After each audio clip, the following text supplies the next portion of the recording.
I'm Rod Barnes, Chief Executive of Yorkshire Ambulance Service. Together with North West, North East and East Midlands Ambulance Services, we make up the Northern Ambulance Alliance, or NAA for short. Our collaborative alliance was the first of its kind across the UK ambulance services, but we're really pleased to see that the model's being adopted in other parts of the country. Together we serve a population of over 19.5 million people, supported by 19,000 staff and volunteers. Through our collaboration, we're working together to share best practice across our services, introduce innovation that we might not be able to do if we worked independently as services, and by working together as four services, drive out greater economies of scale and more cost-efficient services for taxpayers.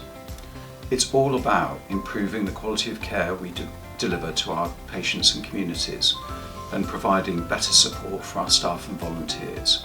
We'd now like to take you through some of the recent developments that have happened across the Northern Ambulance Alliance. Thank you. So in terms of the QI, we've developed a virtual expert QI Academy.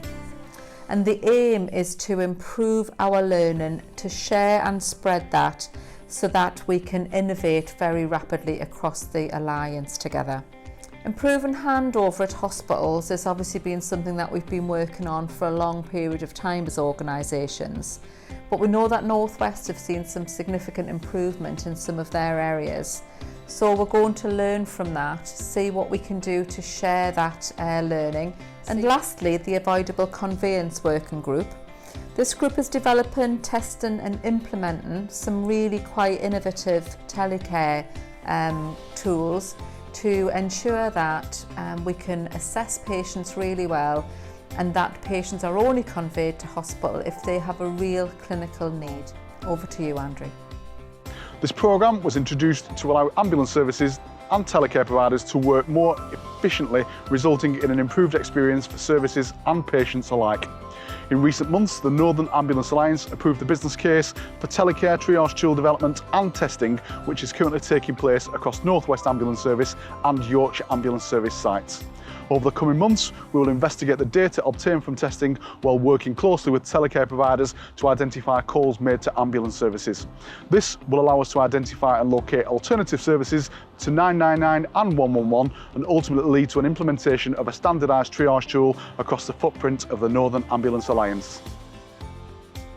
In 2019-20, we progressed with the implementation of a fleet replacement management system following a joint procurement exercise by the Northern Ambulance Alliance. TranMan will support our fleet managers to reduce costs through improved information management and more efficient data capture. TranMan was the first example of a collaborative procurement by the NAA which significantly reduced costs and duplicated effort. It allowed us to work together to find and implement the right solution with input from key stakeholders from our fleet, finance, procurement and information management and technology teams. The Alliance approach has potentially saved the trusts around £1 million over the 5-year period of the contract. The latest version of TranMan went live at North West Ambulance and Yorkshire Ambulance Services during 2019-20 and at the North East Ambulance Service in August this year. The project is now in phase 2 and progressing on how TranMan works with other NHS systems. It's important that we build on national work to make sure that services are efficient, so we're exploring an opportunity to procure a new ambulance computer-aided dispatch system, something we refer to as the Common CAD. The CAD manages and records data related to requests for ambulance assistance. It's used by staff to assess, prioritise and, if necessary, dispatch ambulance crews. The CAD spec will comprise of 999 calls, 111 and patient transport services. We expect the benefits to include improved user experience for control staff, a positive impact on patient experience, better collaboration, resilience and business continuity between the NAA teams, better access to data to measure and improve the services that we provide, and improved efficiency and potential savings from the buy-in process. If the specifications are signed off by the NAA board, a competitive tendering exercise will follow, with the aim to award the contract and implement the new service in due course. We'll make sure that you're all kept in the loop with further development. You'll have hopefully got a sense from these messages of the commitment for all four services to work together for the benefit of each service and the patients and communities that we serve. Overseen by the Northern Ambulance Alliance Board, that's made up of the chief executives and chairs of each organisation, our leadership teams are working together across a number of key areas. For the next year, our focus is going to be on introducing a new common computer-aided dispatch system to support more integrated working between our 999, 111 and PTS services. Introducing a new communications and telephony system that's going to give our control rooms access to cutting-edge video technology in triaging and treating patients.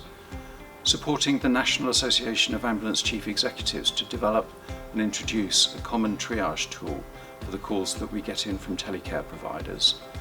And embedding a fleet management system that will ensure that our workshops work in a paperless way and that we've got access to benchmarking information across all 4 services. Finally, working together in our support areas to share good practice and support staff engagement and quality improvement. We're working collaboratively and sharing good practice as we respond to the COVID-19 pandemic that's helping to improve our response going forward. Thank you for taking the time to listen today, and look forward to briefing you in future on the further progress and development of the Northern Ambulance Alliance.